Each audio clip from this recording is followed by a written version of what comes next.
James Brown. Hi. Nice to have you here. Thank you for coming to this interview. We're going to do our Mr. Feelgood, what the fuck, who the fuck are you questions, which is 20 questions that get to the heart of who you are. It's a way of us opening up and having a candid conversation about the stuff that I think is really important to men and to people in general. Now you, I find fascinating because we're kind of from the same background. We're both involved to some degree in a similar world, which is the world of magazines. You kind of left Yorkshire many years ago, moved to London and became a maverick, highly respected, I don't know about respectable, but highly. Sometimes a dishonest comment is difficult to deliver. No, it's not. I'm fascinated about you because you were sort of this legend during the 90s when I was traveling around the world. I heard about you. You were a features editor of NME at the age of 22.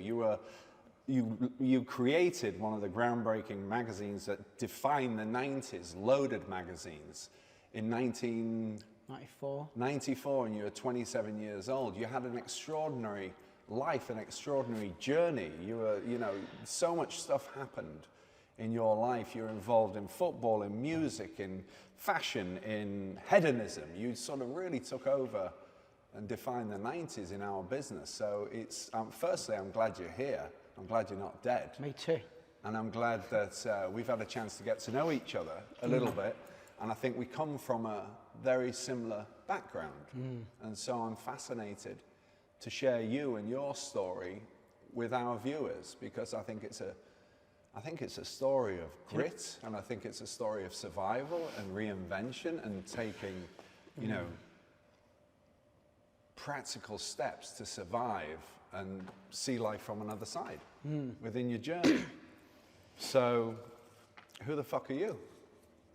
Well, James Brown, Libra, defensive midfield, dad, football fan, writer, former editor. But as you said, probably the most pertinent thing is alive. Right. Because when I was young, I never envisaged I'd be somebody would be alive in their 50s. Really? Yeah, I mean, I wasn't sort of a narcissistic, self-destructive plot or an affectation. I just didn't. I'd never really. I can remember when I was first on the NME, this lady came in she was a financial advisor, and she was chatting to one of the other young guys, and I said, well, what's that? And he was like, oh, she's telling you how you plan your money, you kind of save 300 quid a month. Right. And I was like, the fuck? I had no concept of even being in my 30s, never mind even beyond my 20s. And then sometimes success can kill people, as is well documented in the music industry, for one, and the film industry as well. And so for me, I am glad I'm here, and I'm glad I've kind of calmed down a bit. All those things you listed seem like a long time ago, and but they were fun. Yeah, they were fun. It's been interesting with my book revisiting them. Right. And it was difficult. It was really difficult writing the book. It took me about 6-7 years because there was a mixture of being at the center of like some great, not being the center, but having great access to some great music scenes, and then having my own kind of equivalent of it felt like a rock and roll success. We're Loaded. And they were really intense, exciting times. But then at the same time, something that I've written in the book, very personal stuff that was going on in the family, which nowadays a lot of people talk about mental health problems. My mum took her own life when I was 26 and had been ill throughout the time I'd been a writer, and I guess was in a world that the public looked at in the music press. It was difficult to write that alongside what it was like to be backstage with the Happy Mondays and George Michael at Rock in Rio in Brazil in '99, or testing crisps, or getting awards, or just actually writing the truth of what had been going on in my life rather than what I was projecting and what I was very busy being noisy about out front. Right. So that was incredibly difficult to write. And this is Animal House, right? Which Yeah, came out last yeah, but- September, which I am flying through and being touched because there's so many references in the music and there's so many things that make me think, well, yeah, I listened to John Peel and I listened to those bands and I wanted to get out of where I was, where I was meant to stay, where the people around me expected me to stay. I just wanted an interesting life, looking at American sort of television shows and sort of dreaming of fun. Did you ever think you'd go there though? Yeah. Because I didn't. Oh, I did, I yeah. wasn't, you know, when they showed, I mean, our access to America was Starsky and Hutch. Yeah. That was it really, and then all the other cop shows that weren't quite as exciting, like Columbo and Cannon and Ironside and things like Kojak. that. But yeah, so it never seemed feasible Really? that we would go to America. Again, I mean, I never really looked that far forward, Okay. ever. Okay. I just knew I didn't want to be where I was. Yeah. I knew from an early age, my dad kind of explained how the world was unfair, not in a bitter way, but you know, for when I was really young, he was talking to me about politics. And what I wanted to make sure was that perceived unfairness was not going to fuck up my life. Right. And I wanted more than what was on offer. Right. And I wanted to achieve that more by doing things that I loved. Right. I didn't want to have to sacrifice my passions and my interests. You know, some people give away what is important to them to get somewhere. I didn't want to do that. So that really was probably for me the success, you know, of, you know, my life was being able to do the things that I mean, basically I spent about 30 years doing things that I would have done for free Yeah. and getting paid quite a lot of money for it. Yeah.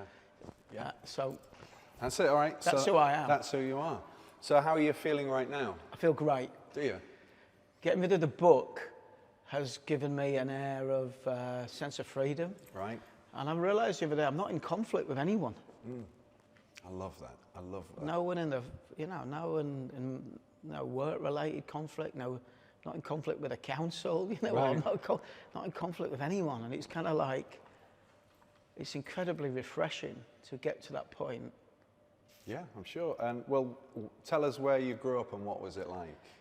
Well, I grew up in a place called Headingley in Leeds, which is probably best known for it's where the cricket, the England and Yorkshire play cricket there at Headingley, and they just had a test match against Australia a couple of weeks ago, and there's one particular shot, they call it looking towards the Kirkstall Lane end, and you see the streets I grew up in, which was a kind of a strange mix of red brick terraces and quite leafy streets.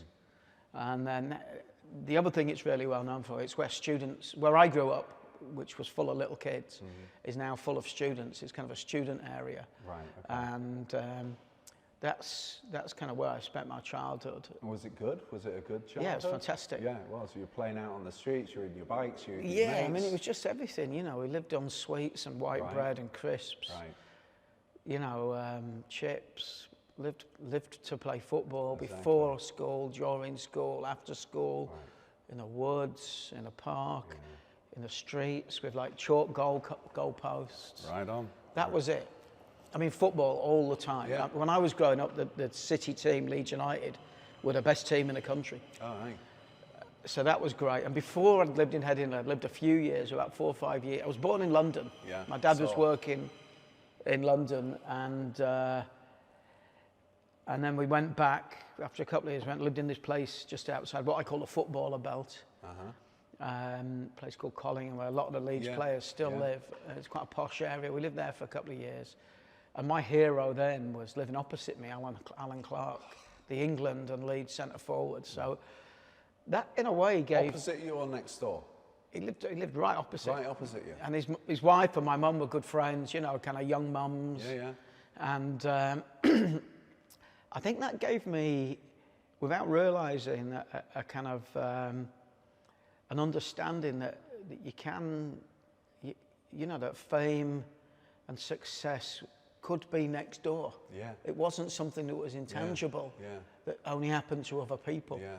So that was, and then, you know, and then what happened was, you know, by my mid-teens, this sort of beautiful riding bikes around, listening to Radio 1, T-Rex, and, you know, and then a little bit later, that kind of punk and new wave. it just all started falling apart. You know, I lived where I lived. Probably the worst thing was we had a serial killer who killed 15 women.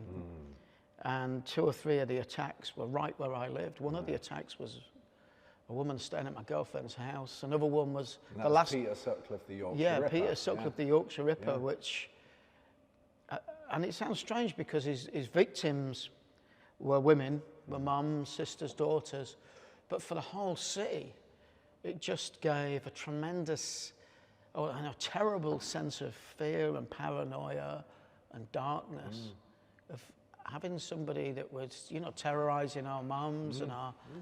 So that was kind of strange. And then mass unemployment in the early 80s. As I was approaching leaving school, I didn't know anyone who had a job. I genuinely didn't know anyone a little bit older than me who had a job, either on the dole or they'd gone to an FE college. My parents were split up. My mum was ill. It kind of went very dark. And so quite early on in my book, I say, this is a story about 2 childhoods. Right. And in a way, the childlike nature of a lot of the stuff we did at Loaded, which was, Loaded was one of the first times anything in the British media was fun and funny. You know, it was quite uptight and straight-laced and straight. And, It was maverick. and that kind of, what I realised when I was writing the book was, it was just like it was my interrupted childhood revisit. Okay. But I did have a nice, I mean, you know, I had free school dinners and patch-up jeans, but I had a nice life, you know. Yeah, and I remember with the Yorkshire Ripper, I mean, my sister worked at a supermarket in Hull, and they have a big Hull Fair, is one of the biggest fairs. And it's still going. And it's still going in October, and we used to go there every year. But when she was at a job at Jackson's, my mother used to get me, and I was only about 10 years old, to cycle to pick her up on a night and cycle at home. And there was a real palpable fear. Yeah, my mum was terrified. Yeah. Absolutely terrified. So what excites you these days? Excitement. Excitement excites you. I do. Somebody once said to me years ago when I was on the NME, he said, "You're not really into music, you're into excitement." Yeah. And he was half right. You know, obviously I was really into music, but I like the excitement. You know, my first real, you know, I guess the first sense of kind of hyper excitement was being down the front of gigs. Right. So these would be bands like the Skids or Stiff Little Fingers or the Jam or the Undertones, the Buzzcocks, the Specials, those kind of bands that emerged after the initial wave of punk, just jumping up and down to my ears, which are now fucked, were ringing for days on end. I like driving fast. Football? I like, I get, you know, I love football, or what the Americans would call soccer. You know, that sense of excitement when you see something played brilliantly. So that excites me. I like walking around the countryside. Yeah. I like, you know. What about what scares you? Well, there's kind of, I thought about this question because there's kind of 3 answers to this. Okay. One, there's the fine line you carry every day as a parent. Right. Where you cannot let fear override your concern and hope that your children are okay. You have to kind of learn how to manage, have a degree of acceptance that overpowers that. You know, you always want, that's one thing. And then growing up, I was super fearful. You know, and I'm like, you know, I'm sober now and I'm like 25 years clean, and a lot of other recovering addicts and alcoholics I've spent time with sensed for years there was just this utter fear.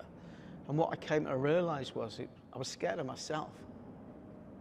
So that isn't there anymore. That's gone. Really? Okay. Yeah. It was kind of like what I realized was the thing that was the problem was me. You know, I would walk home for the gigs down the middle of the road, paranoid that someone was going to leap out. You know, just, and there was nothing there. Nobody was going to leap out at me or attack me. You know, even though Leeds was quite a violent city, the fear was what was going on. It was purely like self-constructed. And then the third part of the answer is I thought about whenever I have genuinely been terrified. I think I've been absolutely fucking terrified 4 times in my life. One was jumping out of a plane. Oh, I did that. 6 months after I got clean, I was really depressed. And I was editing GQ magazine and somebody said, "Do you want to go jumping out of do you want to do a skydive?" Yeah. And I felt so bad at that point. I was a few weeks away from the rehab therapist saying you need to get some jumpstart your you know, your nerve endings. The coke had fucked up all the, you know, the synapses. yeah, it kind of stopped yeah. me being able to generate serotonin. Yeah. So they gave me some stuff to kind of, that was good fun. You know, he told me to come down off the dose after a few weeks. And I remember going in the first week going, is this what it's like for normal people? Wow. And he said, what? And I said, just bouncing around and everything's great. And he said, how many are you taking? Oh, really? Yeah, I said, you said take 2. And he said, maybe cut it down to 1 or okay. half. But so that, I thought, oh yeah, I'll do a skydive, because then if the parachute doesn't open, I'll be better off anyway. But that was genuinely the feeling inside before we got in the plane. Also, you're not supposed to skydive through clouds, but because we were... And you were on tandem, right? You were I had a guy on the back of me, you know. Yeah. And just psychologically, your brain tells you to stay on the ground, you know. And there was a bit when we were actually flying, I was fine. It was very similar to sticking your head out of a fast car or a train. So... When do you mean during free fall or when the parachute when the free fall, when you're like this, I like that. Yeah. And then when you went, boom, and suddenly stop in the middle of that, that's when my head really kicked in and thinking, fuck. And I remember standing back onto his feet. Really? Yeah, because all those times you stand on the edge of a building and look down, you fear you're going to throw yourself over. Yeah. Just stood in the middle of the sky. Amazing. Yeah. I remember seeing a barn. We were at the Red Devils place, the kind of the British Air Force. Where though? Which county? Down in Wiltshire. Okay. And we were doing it over the base, and because it was a writer, me and another writer and photographer, and the art director of GQ, they said, okay, look, don't put it in the article, but we came through the clouds, which you're not supposed to do in case you land in a helicopter or something or hit a plane. So that was pretty exciting. But that was terrifying. That was terrifying. Yeah, it was fucking absolute. I went to the toilet 24 times before I went, before I realised actually nothing else is going to emerge. And it was utterly terrifying. Letting go. And then the other things were, I was one of horse ones that bolted. And the strange thing is when you're in that scenario where you think, I'm going to get really hurt here, everything kind of slows down in a way. It's amazing how much time you've got to work out how painful it's going to be. Yeah. When the horse jumps over that stone wall we're heading to and fires me into a forest. So that was also exciting. And then I was in Africa and a guy drove in on 2 lions that were having sex. The guy who was guiding us around was a fucking idiot. They should have just left him alone. He went closer and closer, and then he got in front of the truck stuck under an apple, what looked like an apple or an olive tree, you know, an old... Yeah. The fucking lion was so furious. I mean, you would be. Imagine you're having sex and a bloke brought a load of lions to look at you. It was the other way round, and the lion came up and went round and round this truck we were in. I mean, as far away from me as you are. Yeah. And that was terrible. And then when it went away, he kind of managed to get out and drive very fast away. When we came out, that's when the fear kicked in. It was the adrenaline was going so fast. This wasn't a zoo situation, out in the middle of nowhere in Tanzania. That was scary. And the other time I was just on a boat. I was doing a really rough crossing in the Caribbean, in the Grenadines. And on the way, one way from St. Vincent to Bequia, the captain had asked us to clip onto the yacht.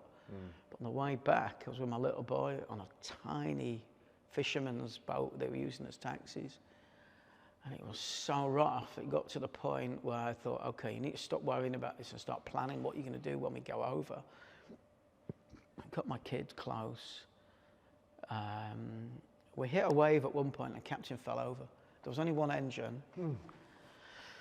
The life jackets were like, 100-year-old pillows. They didn't offer much in the way of, support or encouragement.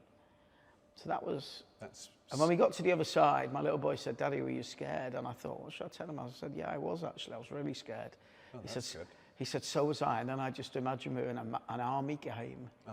But he was like about 7. Oh, but that was... He said that? Yeah. Amazing. Which I was kind of glad he said it because, again, you worry that, is he being terrified? Yeah. But our clothes were like cardboard. They were so stiff with salt. Oh, yeah. Amazing. So they were like, they're not deep-rooted fears. They're things that happened that were genuinely... Terrifying. yeah, your brain's got to adapt. I find it interesting, you know, reading stories about people who've been in proper conflict situations or war situations or whatever, and how they have to adapt and how they have to get used to it, you know. And then come out and readapt. And they struggle. Yeah, of course they do, massively. Because your antennae are on such full alert. Yeah, yeah. And you bomb it, you know, you kind of weave in to stay alive, and then just to come back to normal life. Yeah, it's masses and masses of problems and data on that which, you know, needs addressing. What's your proudest achievement? Probably the Crisps World Cup. Do you know what? I thought about this, and what I actually, you know, when I was thinking about these questions, I was thinking, shall I answer these seriously or shall I be flippant? And actually, this sounds strange, but I once kicked a can, I stamped on a soft drink can, and it flew up into the air, and I volleyed it, and across it landed in the bin. It was like something they would have got, you know, Mbappe to do in an advert and shot it many times, and maybe green screened it and, you know, digitally enhanced it. And we had a semi-pro footballer working with us at that point. He just looked at me like that. I couldn't believe what he'd watched. I mean, it was quite a long shot, and it curved beautifully in, like somebody seeing Roy the Rovers. And the trick to, if you ever do anything like that by accident, is just definitely don't do it again. Yeah, did you do it again? No. Okay. There's a guy called Titanic Thompson. Okay, don't know him. Who was like a golf and snooker and card sharp. Okay. In the 50s and the 40s. His whole life was like that. He was a brilliant sportsman, but instead of going legit, he made more money on gambling. Oh, really? So, I don't know. Do you know, I think pride comes before a fall. Things that make me happy are when people come back to me and say, you took a bit of time to talk to me like 15 years ago, and it really helped me. You know, a lot with people who have issues around drink or drugs. Yeah. There's things that you do like that, and you're not doing it because you want to be able to be proud of it. You're just doing it to pass on the good advice and the help. And be kind and a bit of wisdom, right? So that occasionally makes me feel good when somebody I've forgotten about, really, to be honest, because it's taken me maybe 3 conversations over a week just to talk to somebody and point them in the right direction of how to get help. You don't think anything more of it, but for them it might be a start to get into a better place. Yeah, amazing. So that would be something that probably people wouldn't know that I do. But that's something that you should be proud of, or you're not even looking to be proud of. It's just being kind, isn't it? And it's unsung in a way. And those sort of moments. And my kids, you know, having. I mean, everybody will say, "Oh, having lovely kids," you know, but you know, okay. What's the hardest thing you've had to do? Damn, I feel like there's quite a few, right? But what's the hardest? The most difficult thing was living after my mum died. Right. Not staying alive, but living with those feelings. And that's an instinctive answer. I haven't thought about that answer. I was going to say just getting clean. Right, that's what I expected. Yeah, but I think probably, you know, if you lose a parent or a child to suicide, it's an interruption of the natural order of things. Probably as much. I mean, I think, you know, if somebody dies of a terminal disease, that's an interruption of the expected order. But it is actually. I mean, it's so common now. You know, you kind of, in a way, I'm sure we all know somebody or have had a relative that's been in those circumstances. But when you get a call saying your mum's dead,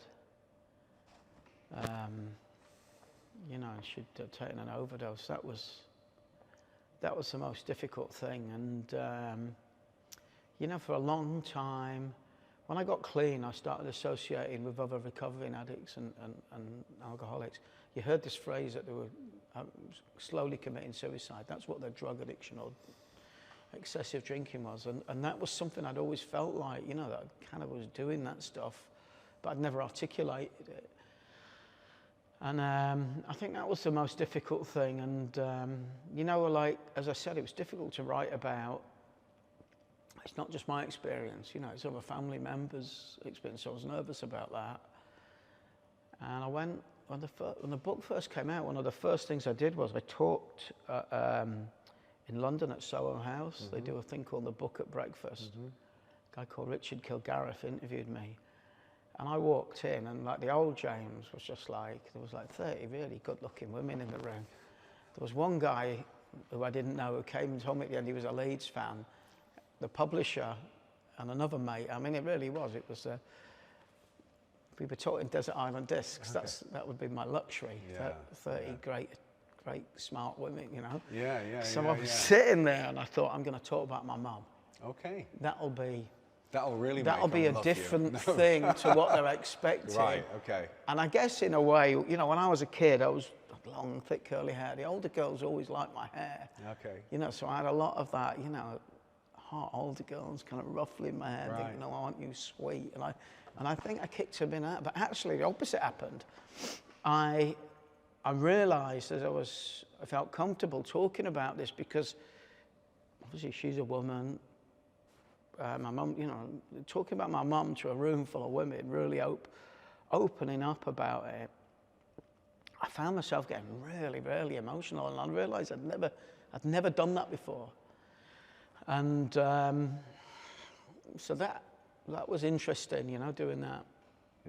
And it helped, you know, because I'd talked about these things in a room with a therapist or in a room with, you know, people on, you know, other recovering addicts, and but I'd never opened up and also there was a little period when I was writing about it thinking I really don't want to be doing this as a way of helping sell a book. Right.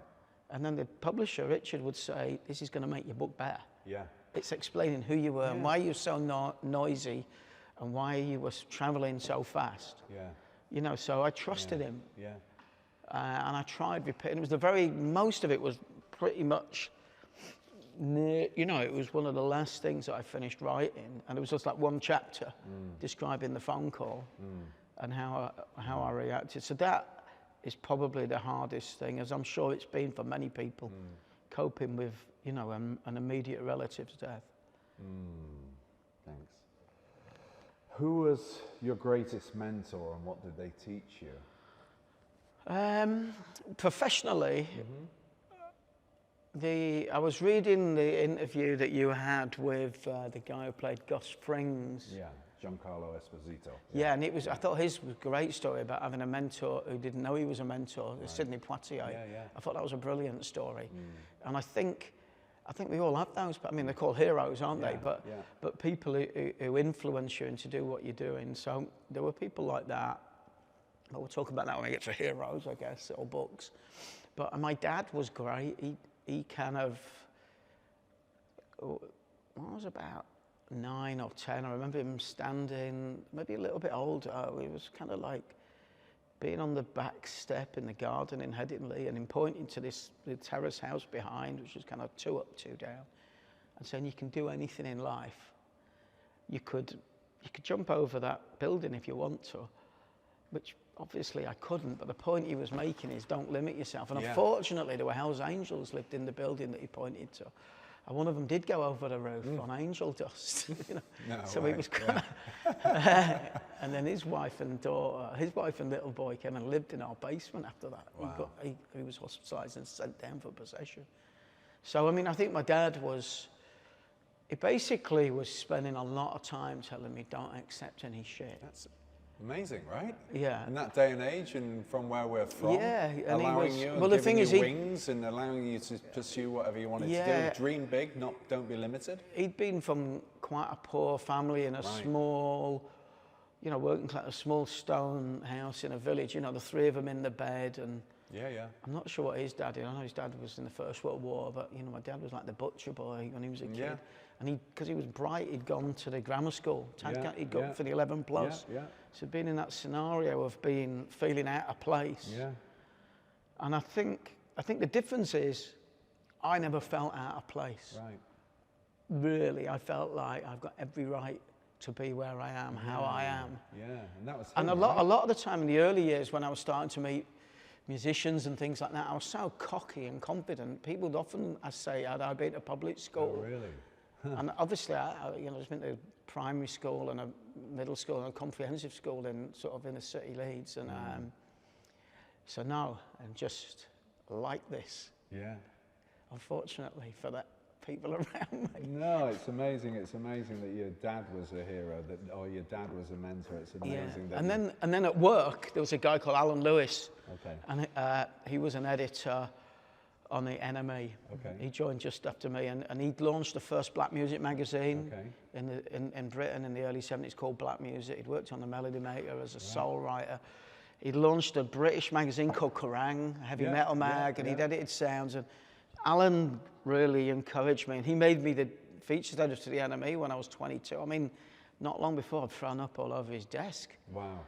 I'd punched one of the writers. I was totally not very socialised, you know. I'd never had a job before. I'd worked in a record shop and done a milk round. Right. I had no understanding of how to talk to people, but he understood that I had he could see that I knew about the new wave of music that was going on. He could see I was pretty good at writing about it, and also that I knew lots of writers, and he just gave me my head. I mean, and this isn't, I don't think this is inaccurate. At that time, the NME was the most influential music weekly in the world. You know, Rolling Stone was kind of, they'd have Jackson Browne or Bob Dylan or Mick Jagger on the cover, but if you were a young act, you know, Sinead O'Connor or Charlatans or Stone Roses or whoever, and you got on the front of the NME, that was it. People all over the world that looked at British music or Irish music would be receptive to that. So to give me the role of choosing those covers, massive, age 22, and then later Alan was the guy that got IPC, who were known as the Ministry of Magazines, to launch Loaded. Right. So he was my professional mentor, really. When did he pass? He died 2 years ago. He did. Okay. And did you speak at his funeral? I spoke in his garden afterwards. You know, the other kind of. Do you know what I liked about it, and it made me think about my own life, was his garden looked immaculate. You know, and I said, "Who did all this?" They said, "Alan." Really? And I mean, I only knew him as an editor and a drinker. And when they did the sort of present, they did slides of his life. He'd had this whole post-retirement life where he travelled all over the world with his wife, and it was, I kind of liked the fact that I didn't know anything about that, and I was surprised by it. Too many people's lives are purely defined by what they do professionally, and he had this whole other thing going on beyond being our leader. Beyond being our boss and our father figure, whatever. But he amazing, was, so he was, I was very thankful to him because he changed my life twice, really. Go on.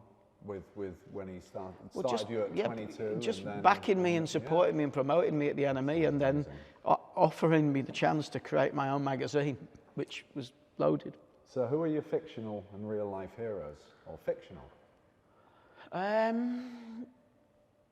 Myself. Yeah.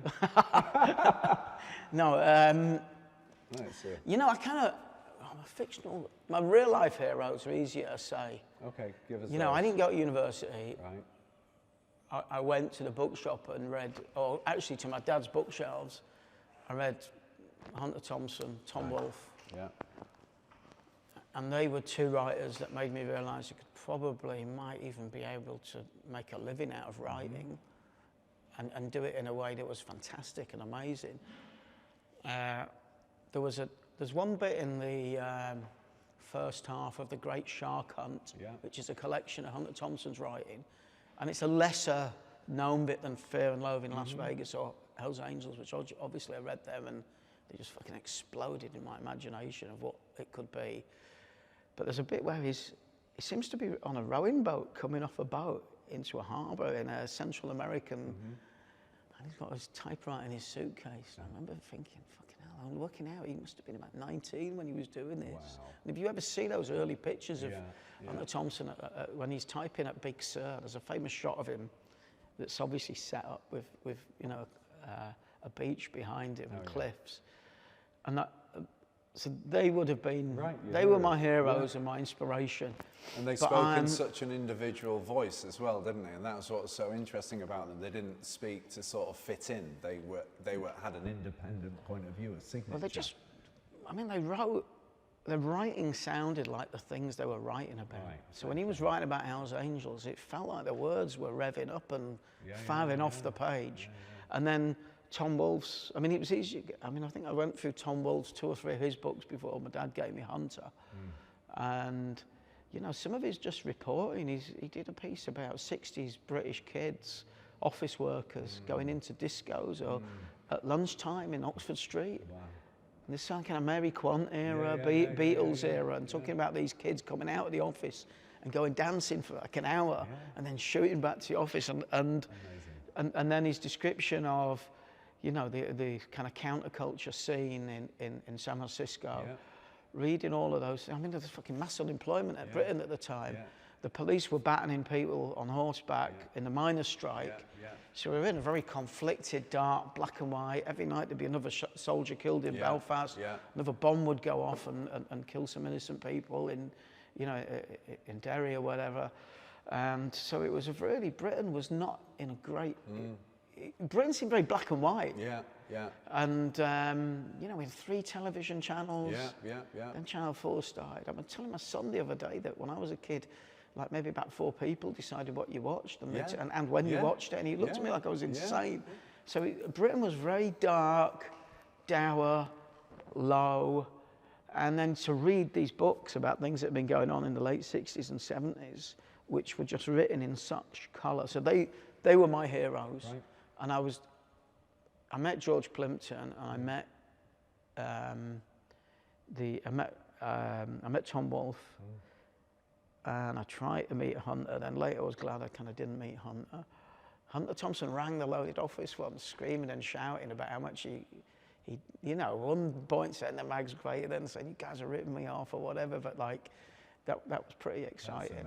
That was pretty amazing coming in, and somebody going, listen to this. Oh, really? And one of our guys was with him, and, you know, so, and then fictional heroes. I think it's more, I love great writing. There's a writer, an American writer, I mean, he writes crime books, but the plots always seem to be the same, but the decorative descriptions of what's going on in Louisiana and Mississippi. There's a guy called James Lee Burke. I love reading him. I mean, his character is called Dave Robichaud, as a detective, and he's got a few different characters, but I like reading his books. You know, I named my book Animal House. So I love that character Bluto in the John Belushi, John Landis film. It was kind of weird, given I was growing up in an area where there was a lot of students. I never really equated that the idiots that pissed in my mum's back garden were the same people that you kind of, that film was, was sort of, I guess, in a way celebrating. It looked much more fun than you know, students I'd met selling my magazine. So this is a little more superficial, but what's your favourite item of clothing in your wardrobe? It's the Nigel Caborn parachute material jacket that I've worn a couple of the shots. Right, well, I love that. I bought that in Japan. I go to Tokyo quite a lot. I love it there. And I bought it back, and the zip got caught in the door and broke. So I waited for 6 months, because I know what they're like in Japan. You know? I took it back and they said, yeah, we'll fix it for you, no problem. So that's my favourite item. And this one, what music did you love age 13, and do you still love it now? Well, you know what, I was 14 in September 79, so I was 13 for most of that year.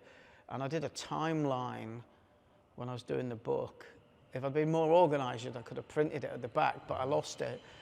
But the amount of brilliant records that came out in 1979 from Blondie, Elvis Costello, Joe Jackson, the Skids. Joe Jackson, you said, right? Yeah.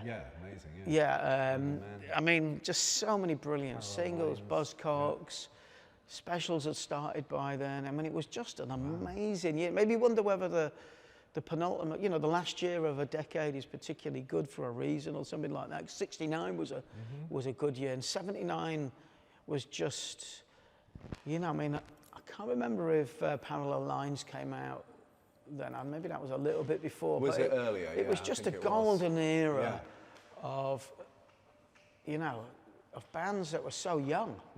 You know, they were either young people or they were creating these fantastic songs, maybe a year and a half into their existence. So that would be, you know, that would be that era, you know. The Jam. Were the Jam there? Yeah, Setting Suns would have been around there, and that was probably their best record. It was just, I mean, I should have looked it up before I come in, but it was an absolutely amazing year. And that was probably the year I started going to gigs as well, you know, with my mates. But do you still listen to these music? Do you I listen do to music occasionally. a lot at home? Do you listen to music during the day? So I found that when I got into my 50s, I don't know why, I just stopped listening to music. And then with kids, we've got kids who listen to music, and so it gets me into it again. Yeah, and definitely that I really happened. like it I mean, the difference is now it's a television playing Spotify or playing YouTube. My eldest went through a whole load of, before he went off to university, so a few years ago, he'd said to me, Dad, what kind of Bunny Men are like? Oh, yeah. You know, or even beyond that, you know, when he was at primary school, I remember him coming home and said, Dad, are you Blur or Oasis? Oh, yeah. So this would be like 2010, which both those bands are kind of had been and done their best stuff long before then. So I think the regeneration of music through younger members of the family is interesting. I do occasionally listen to the things that I listened to when I was 13. Mm-hmm. And do you listen to it on your Walkman, on your phone, on Spotify, or do you have vinyl? No, I mean, the other day I went jogging for the first time in a decade. And because I've got hearing aids, I don't have the buds. Right. So I was just running along, listening to songs like this, you know, and that was kind of weird. I told my girlfriend that, she said, what, you were just playing out loud? I said, listen, when we were little, that's what you did. You'd be playing football you know, against a wall, and somebody had a transistor radio. I also remember as a kid tying or taping a little transistor radio to that bit on the front of the bike, which would have the bike rally or whatever logo on it, and you were supposed to put a light on it. I can remember that, and then we'd listen to it. So I got no problem imposing my music on other people. I was listening to the specials as I was running, and then that kind of kicked in to some more original ska. So that was, so yeah, I do. I know Spotify's been a problem for the artists because the royalties are so low. As a user, I like the fact that you can put in a few songs and then they'll take you off. Right. And when I was doing a radio show a few years ago for Soho Radio, and every week I'd just, particularly with things like reggae and old music. Yeah. So what I do a lot of, if I read somebody mention something, I'll immediately put it on and listen. Right, yeah. I like Fontaine's DC were the last band that I saw, contemporary band. I saw them in Berlin at the airport they're playing. Right on. At the old one, the old Tempelhof. They were good. They really had that energy of the sort of bands I used to write about without sounding retro. So they were the last band that I saw that I thought, fuck, these are... You know, when you've been a young person writing about music, putting on paper what you would have done chatting to your mates, that was the only difference I felt between the writers and the readers was we'd somehow got the free tickets and heard the albums first, and then it was a conversation. To just, you know, to be in amidst that was fantastic. And then, but occasionally I'll see a band and I start reviewing it in my head. Because for so long, you know, I was literally go and see a band, I've got to work out, I've got to go home and go back to Peckham, sit in the toilet, shut the door, put the typewriter on my knee, write the review. Can I fucking throw it away, start it again? And then this was before I got a word processor. And so it's automatically, I start thinking of lines. I still do it with headlines. It's just instinctive, it comes out. There's a story last week, there's a documentary coming out called Cocaine Sharks. Okay. You know, that's basically 8 pages are loaded. Right. You know, and I looked at him, it was actually, imagine if. Okay. Could sharks possibly be eating all the coke that gets dumped between the Caribbean and Miami? And what would happen if it did? So there's no story there, it's just a what if. Yeah. But straight away I just thought, all the fear and all the gear. My brain just went into all the fear and all the gear, big shark there. And so you kind of, when you've done so many layouts and so many headlines and cover lines, it's automatic. You can't help yourself. It's in your synapses between them. What is the most inspiring book you've ever read? Which one? Well, probably either maybe Electric Kool-Aid, Acid Okay. Test, or one of those, the ones I was talking about before. Yeah, okay. It would be those books, the American New Journalists. Yeah. Things like Dispatches by Michael yeah, Herr, yeah. those things that kind of brought the novel form of reporting, they illuminated the possibilities of doing something. Because in my book, you know, I explained that when I told the careers teacher at school I wanted to be a music journalist, they suggested I become a printer as a way in. I read it, yeah. So, you know, that's kind of what you were faced with, I because they remember didn't understand that you could go out and do this sort of thing. So, reading those books absolutely changed my life. And what is the movie that left a lasting impression on you? I mean, obviously, there's so many obvious films, but there were two really. The one when I was really low after my mum died was Bad Lieutenant, which obviously is not a feel-good film. Yeah. It's about a person in an advanced state of you know, kind of like collapse. But I saw that at a time when I was really struggling. I saw it in the Haymarket in London. I mean, it was... Did you go on your own? I just went on my own. I was spending quite a lot of time there. I'd left the NME and my mum died a couple of months after. I left the NME and I broke up with my long-term girlfriend, and then my mum died. And it wasn't really... I was writing quite a lot of articles about man, not at his worst, but not at his best. You know, it was like, and I was trying to find places to put these pieces. And some people wanted them, and some kind of didn't get what I was writing about. And that's ultimately was one of the motivations to create my own magazine. But I came out of that film and it was so full on in a legitimate cinema. It wasn't an art house cinema. It was in like the Odeon in Haymarket, you know, like 10 minutes walk to Buckingham Palace. And I just remember thinking, fucking hell, that guy's made that and had it on. And that gave me some inspiration that if you want to do something that is different and a little bit hardcore or whatever, a little bit out of the norm, you know, it can be done. Yeah. And then the other film that I really liked for years was, the two other films that I loved were With Nail. And I wrote the first piece that, you know, that kind of recognised that With Nail had become a big cult. That was in the first issue I loaded. So I loved that. And I also love Taxi Driver, and I mean, all three of those films are about loneliness, really.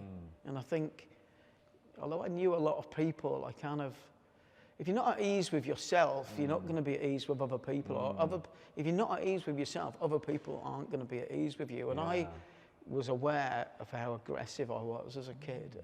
When I was a kid, I was a young man, and. Did you have anyone at that point that you kind of called, you could, I mean...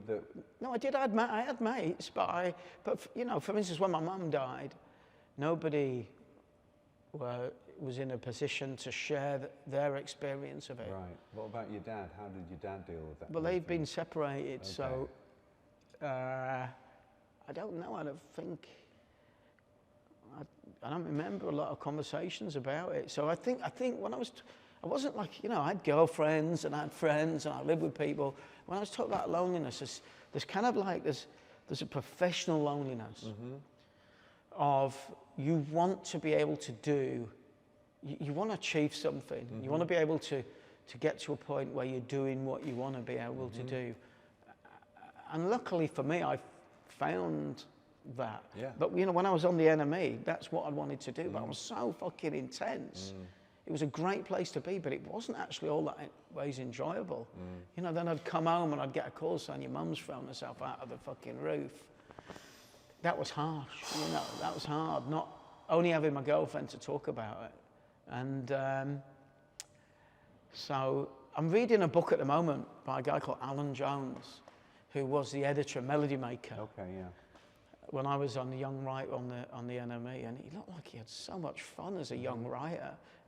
Pre-punk, you know, when he was in the sort of mid-70s, and it was all, you know, it was just, it was kind of, it sounds great, but the difference was he would go and review and interview anyone he was told to do, from The Clash to Olivia Newton-John, whereas I thought I was like, leading a division of a music war.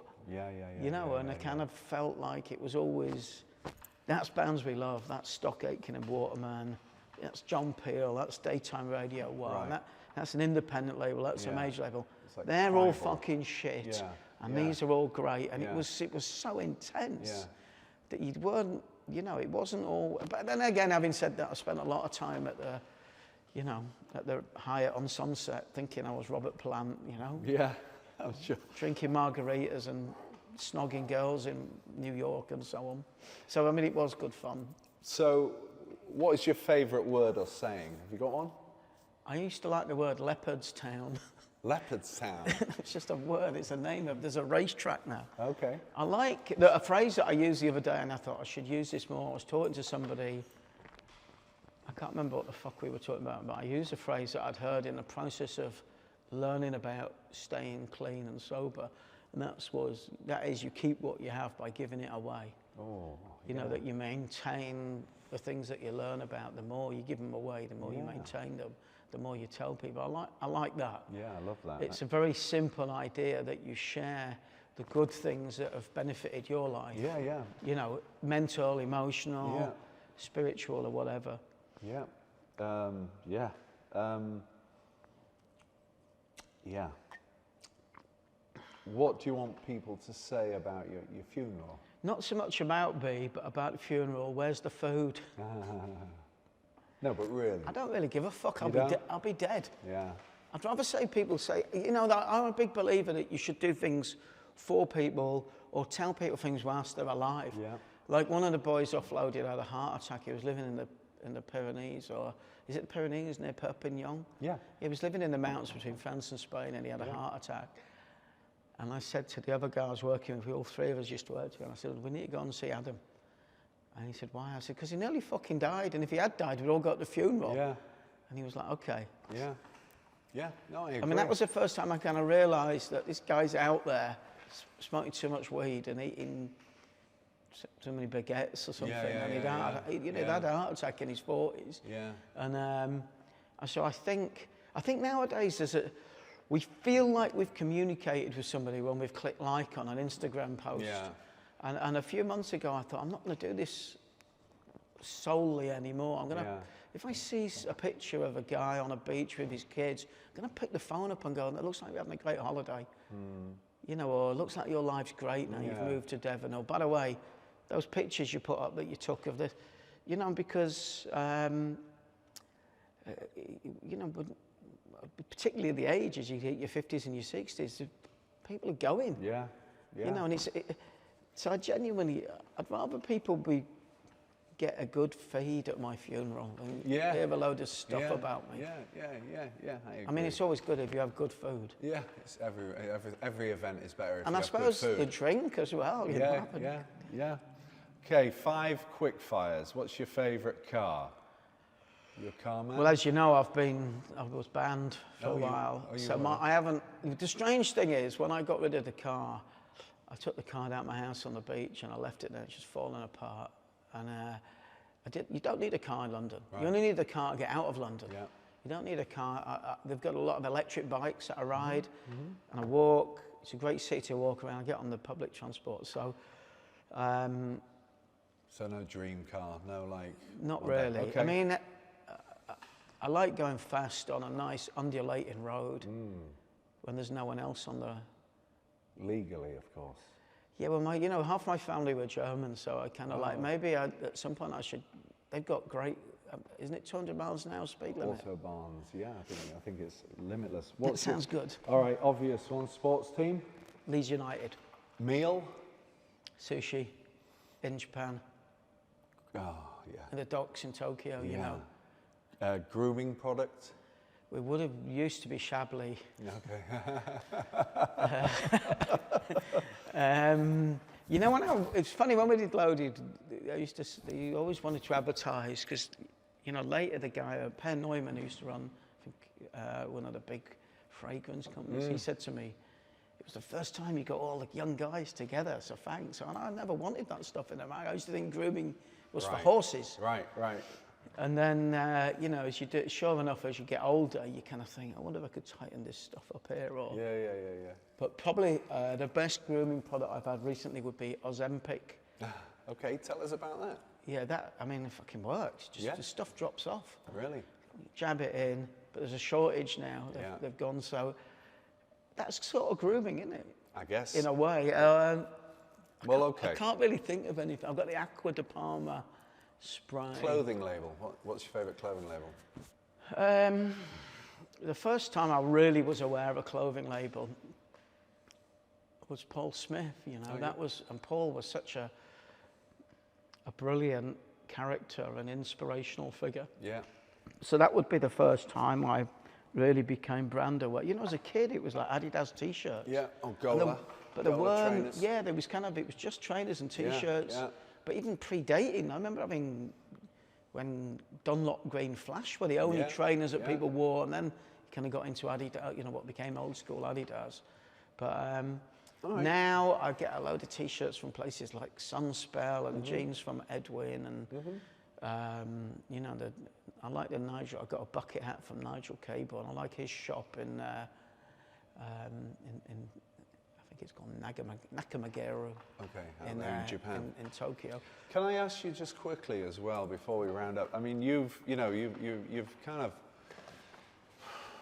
had this extraordinary journey in your life. You've been really from sort of nothing to realizing your dreams, to almost losing your life, to coming out sober. Yeah. You're a father. You're, I'm sure, a very good friend. You're loyal. You help people. You play things forward. What are you? How are you as a mentor to other people? Do you mentor people, or do you put them in the right direction? I mean, there's so many. You know, there's so many. I mean, there's so much toxicity at the moment. Yeah, I mean, I do a lot of things that I don't. That aren't public. Right. Okay. Well, you don't have to make them public. You know, don't do it for it to be in the public. Right, but okay. I think particularly at Loaded, we flew the banner for bad behaviour, excessive behaviour, not bad behaviour, but excessive. Yeah. There was an irresponsibility to our encouragement to get people to drink and take drugs. Yeah. And frankly, because we're having a fucking great time doing it. Yeah. And so later, so in the book, I make a point of explaining a little bit about how I was able to come away from that, and that just to say there's another way. Yeah. That actually there is another way. Yeah. You don't have to be, you know, fat 50 and fucked. Yeah. Yeah. You can kind of get a new sense of, you know, kind of awareness of a life to come. So that would be something that I try and do if somebody, and I get a lot of calls. I get a lot of calls saying, can you talk to my son? Or my wife's not in a great way, it's fucking our relationship, or drinking, or my husband's, you know, whatever. I get a lot like that, and I just talk to people for a little bit, and then I'll send them the way of the people who help me, you know, the professionals. Yeah. So that would be, that would probably be the best thing. And I can instinctively, when I see the guys coach football for a little bit, coach soccer, I find myself, now the players I coach are the local coaches. So really? Occasionally I pull one of them over and just say something to them, and the other parents are like, what the fuck's he saying? Right, but it's because they were the little boys that were running around at our club. So I feel like sometimes, you know, do you know what I like doing as well? And I'm sure there's loads of women do this with women. You see a dad and he's struggling with kids, young kids. Yeah. There was a guy on a plane coming back from Tokyo last week, and he had a baby, and a sling, and a toddler. And you notice it if it's you know, you kind of think people, if that was a woman, people would be stepping up. You know, I kind of said, do you want me to carry your bag? And he was like, oh God, that'd be great. And then I saw a guy on Saturday in this cafe near where I live, and he had I mean, the baby must have been two weeks old. Obviously, the mum's like fucked and having a well-deserved rest. And he was trying to eat his breakfast and I just wanted to like feed the guy. Yeah. And I think that, and I just walked past, I said, you're doing great. Oh, that's awesome. I just think little things like that. Little gestures of kindness, of encouragement. You know, But you know, if I see somebody struggling on the tube, I'll slow and say, "Do you want a hand?" What matters? Which I didn't used to be like that, Right. you know. Well, I mean, for me personally, I think it's about kindness. And I do. I think if you can be kind to someone, it doesn't cost anything. You don't need to. It's not about getting anything back. It's just all of us seem so stressed. All of us seem like we're carrying so much weight. There's been terrible things happen in the world always, but it seems more you're aware of it more in the last few years. But I mean, those things are the things that matter to me. They're the things that really, at the end of the day, you know, it's like what you said earlier. It's just little things. Someone spending 5 minutes with you and giving you some advice. Do you know what? If you pick the phone up and call, I mean, look, my phone's on. No one calls each other anymore. And you kind of picking the phone up and picking the phone up and talking to a mate takes a minute, and actually, it might be 1,000 times more helpful than getting 100 likes or hearts or retweets. Okay. All right. Great, thanks, really enjoyed that. Thank you. Thank you for sharing your wisdom. Thank you for being so open and so candid, and thank you for telling us your story. Bless you. Cheers.